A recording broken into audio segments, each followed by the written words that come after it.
Hello, Bass Family Chat. This is Roy Vogt coming to you from my home studio and teaching studio outside Nashville, Tennessee. There are three basses I'm going to talk about. Two of them I really would love to get back. The first one is a 1963 precision bass that I sold to my good friend Eddie Grundy in Fort Worth in 1976 for $300 so I could buy a 1976 Gibson Thunderbird reissue. That was a mistake. The Thunderbird reissue was nowhere near as good of a bass as the original Thunderbirds. Eddie actually offered to sell the bass back to me, and we're good friends, and I said, you can sell it for so much more to a collector than a poor bass instructor and bass player can pay you, so keep it or sell it to someone who can really pay what it's worth with my blessings. The first bass that you'll see a picture of is a bass that is a Frankenfender. It's a 1963 Precision with a 65 jazz neck. And the pickups from both basses and the circuits from both basses are on it. You notice it has this ginormous scratch plate on it. And it was unfinished. It's an unfinished stained wood.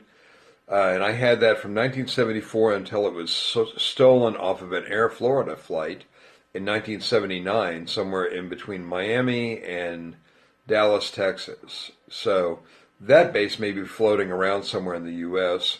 It's pretty easy to spot with the unique pickup configuration, and there was no decal on it. You couldn't get Fender decals, and it had been finished off. And it has a Leo Kwan Badass 2 bass bridge on it. So that bass is out there somewhere, and if somebody has it, I'll buy it back. Unfortunately, in this day and time, the parts are probably worth more than that Franken bass that's put together from it. The second one you'll see is a 1984 Modulus Graphite 5-string with Alembic electronics. It was put together by Jeff Gould and the team at Modulus Graphite, including my friend Don Johnson, and that's an important part of a story with that bass. In 1988, that was stolen off of the loading dock of a studio in Memphis, Tennessee, and about a year and a half later, Don was watching a TV show and saw a friend of ours, mutual friend of ours, playing the bass with his band. He was in a country star band, band of a country star, and it turned out the steel player had bought that bass for about $160 with the anvil case in Memphis, probably from like a junkie or something. The guy walked into a club, sold it to the steel player, and Don was he was playing it on the TV show, trying to figure out whether he wanted to buy it or not. And I called him up and said, is it this bass? Does it have this knob and this kind of configuration, all that? And he said, yeah, that's your bass. And I went and picked it up. And then a number of years later, I sold it to a guy named Jim, who lives up in I think the Delaware area, maybe Baltimore, Maryland, or Delaware. And that was because I needed some money for some elder care expenses for my mother. And that bass has been out of my hands since about 2002. And I have tried to buy it back multiple times. Jim's real happy with the bass, and he won't sell it back. Jim, if you change your mind, and I'll buy it back, man. It's an open offer. He must really, really love the bass. I don't blame him. It's a great bass. It's kind of a poor man's Jimmy Johnson bass with Alembic spoiler electronics and Modulus graphite neck through. And my friend Don Johnson, who's a Nashville bassist, built it along with Jeff Gould.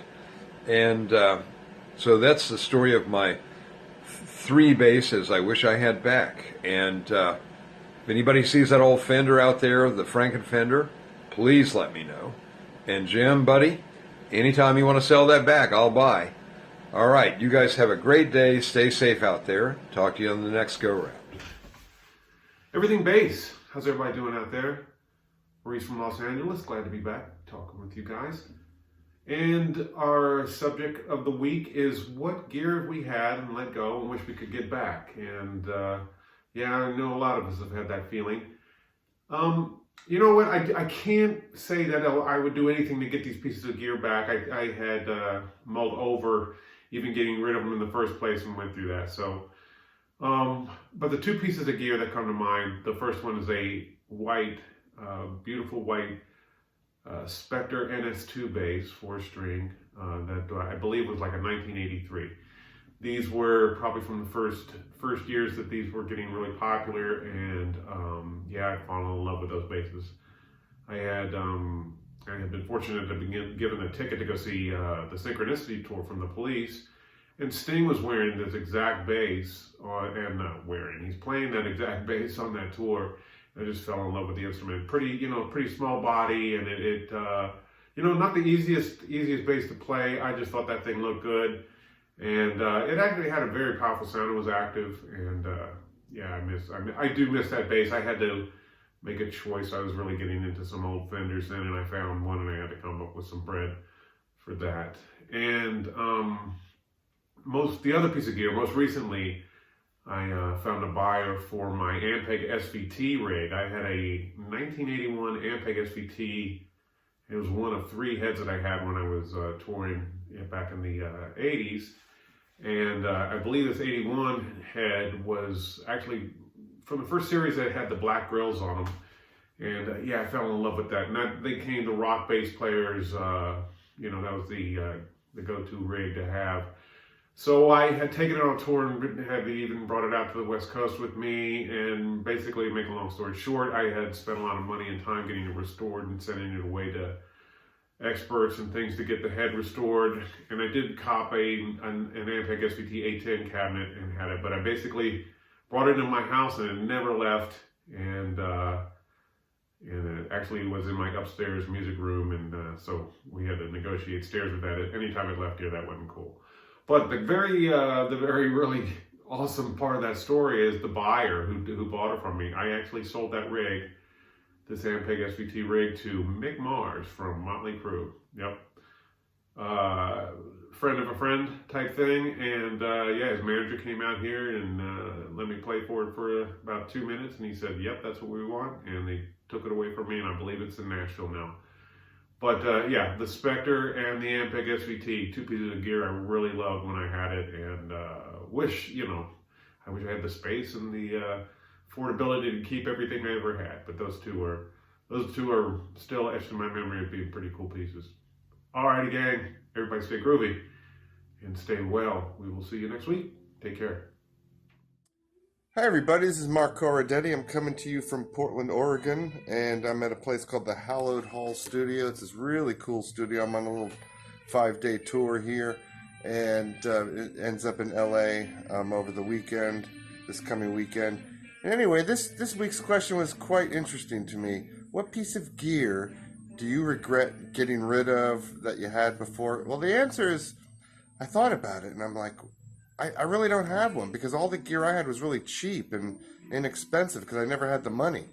But now I have everything I want, and I really don't miss anything. I wish I had an old, bass or something that I miss or anything, but I really don't. But if I had to get rid of anything now, I'd be really upset and, miss it. But back, up until recently, I just never had great gear, in my opinion. But I have memories, but nothing really comes to mind. I mean, but it was a good question. So anyway, that's my answer. Thanks, and have a great day, and be well. So no, actually, I don't regret selling equipment. I have made most of my purchases in a sort of upward direction, upgrading as I went. I'm not a collector, so everything I bought I was basically using. Made some sideways moves, and but nothing I really regret. And honestly, when you buy equipment, sometimes you're buying equipment because you're under the impression that it'll make you sound better. In my case, it never did work out that way. I enjoyed a new purchase, but for better or worse, I still sounded like me.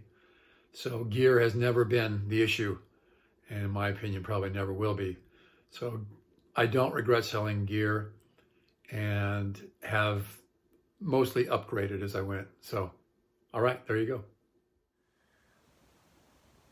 go. At first, I had a hard time answering this question because yeah, of course, I've had to sell, or sometimes I've given gear to people, and it always served a very important purpose. When I've had to sell something, it was because we had a financial need in the family, or when I donated it or gave it to somebody, it was because I was fulfilling a need. But there's one bass that I regret getting rid of.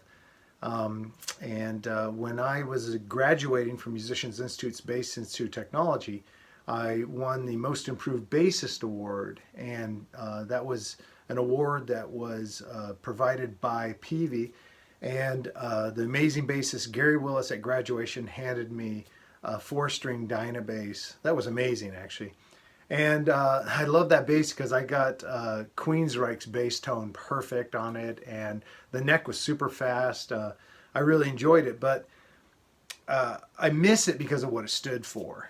And that Gary Willis gave it to me. He represented PV and gave me the award. It meant so much to me. So actually, selling that bass, I regret, and just because it'd be cool to have. But yeah, other than that, I think it's sometimes a natural process that as you're going through life, especially as a musician, gigs come, gigs go. Sometimes you have to do that, or you maybe sign a new endorsement deal and you really can't use the other gear publicly, whatever it might be. But yeah, I would love to have that PV Dynabass back. That would be cool, just to hang it on the wall and remember it, and remember that great time. So yeah, that's my answer.